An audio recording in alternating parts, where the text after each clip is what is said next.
नमस्कार, आप देख रहे हैं एक्सप्रेस इंडिया में हूँ आपके साथ श्याम सुंदर कुमार। आज पहुँच चुके हैं कैमूर ज़िले के नुआ प्रखंड में।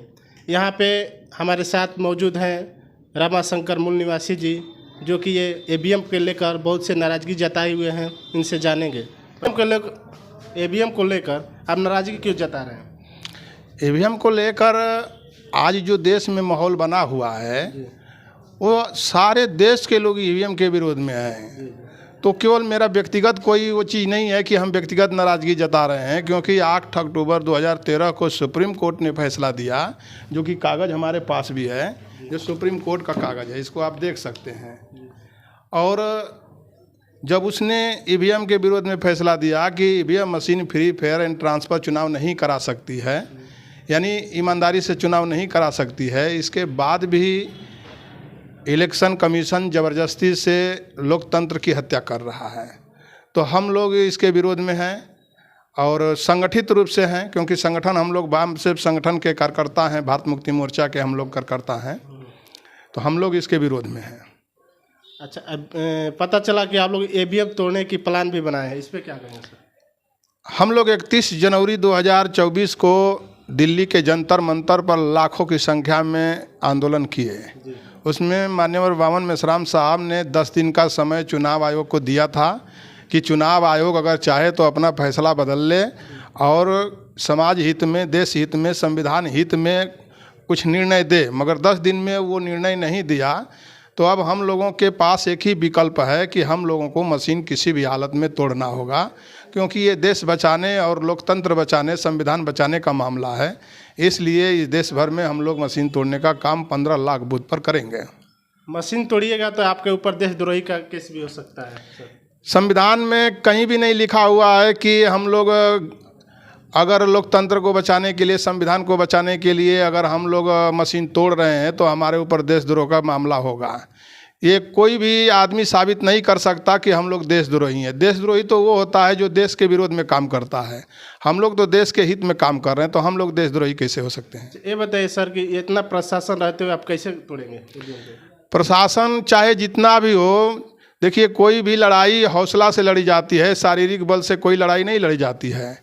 तो हम लोग वामन मेश्राम के कार्यकर्ता हैं। वामन मेश्राम जी आज देश में जो आज तूफान मचा दिए हैं, आज सब लोग जानते हैं, सरकार भी जानती है, उनके कार्यकर्ता को भी जानती है। तो हम लोग चाहे जितना फोर्स लग जाए, हम लोग हर तरह का जेल में जाने के लिए, फांसी चढ़ने के लिए, गोली खाने के लिए हर तरह से हम लोग तैयार हैं। हम लोग किसी कीमत पर डरने वाले नहीं हैं।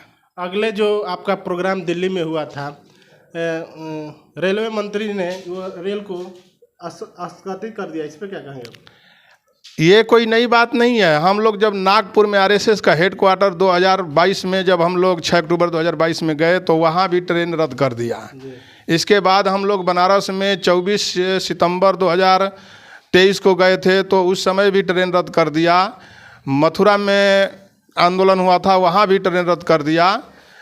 तो ये उनको, हम लोगों को इकट्ठा नहीं होना चाहिए, बहुजन समाज इकट्ठा नहीं होना चाहिए, इसके लिए वो लोग बार बार अपना प्रयास कर रहे हैं, क्योंकि हम लोगों को तो रोक नहीं सकते हैं, इसीलिए साधन संसाधन वो रोकने का प्रयास कर रहे हैं। पूरे भारत के देशवासियों को क्या कहेंगे आप? हम भारत के लोगों को यही कहेंगे कि भारत के लोगों, ये जो ईवीएम मशीन है आज ये 21वीं सदी में मनुस्मृति बनकर आई है।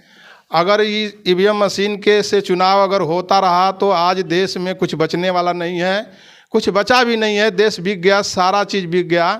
तो ये हित में, देश हित में आप लोगों को आगे आना चाहिए और जो भारत मुक्ति मोर्चा वामसेव का जो एजेंडा है उसमें मिलजुल करके काम करना चाहिए, तभी देश बचेगा, नहीं तो देश बचने वाला नहीं है।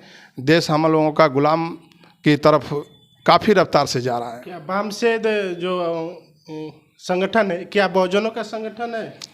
जैसे आरएसएस ब्राह्मणों का संगठन है, उसी तरह ये वामसेव मूल निवासी बहुजनों का संगठन है। ये महापुरुषों के द्वारा जो चलाया गया आंदोलन, आज़ादी का आंदोलन ज्योतिराव फुले के द्वारा चलाया गया, वही आंदोलन आज वामसेव चला रहा है। ये SC ST OBC माइनॉरिटी के कर्मचारी लोगों का संगठन है। इस संगठन में जुड़ेगा तो SC ST OBC को क्या फायदा होगा सर? इसमें देखिए व्यक्तिगत कोई फ़ायदा नहीं होगा, जो फ़ायदा होगा वो संगठित रूप से होगा। अगर हम लोग इस लड़ाई को जीतते हैं तो उनको जो अधिकार संविधान में लिखे हुए हैं वो सारे अधिकार उनको मिलेंगे, संख्या के आधार पर उनको अधिकार मिलेंगे, ये चीज़ है। ईवीएम को लेकर पूरे देश के लिए क्या कहेंगे? ईवीएम तो देश भर में इसको तोड़ना है, 15 लाख बूथ पर इसकी तैयारी है। जो साथी जिस राज्य में है, जिस जिला में है, जिस ब्लॉक में है, जिस बूथ पर हैं, सभी लोगों को, जो तोड़ने वाले लोग हैं उसमें उनके साथ खड़ा होना चाहिए, ताकि हम लोग इसको मजबूती से ईवीएम मशीन को तोड़ने में कामयाब हासिल कर लें। आप देख रहे हैं एक्सप्रेस इंडिया। आप हमारे चैनल पर नए हैं तो शेयर और सब्सक्राइब जरूर करें। इस खबर का प्रतिक्रिया जरूर दीजिएगा। धन्यवाद।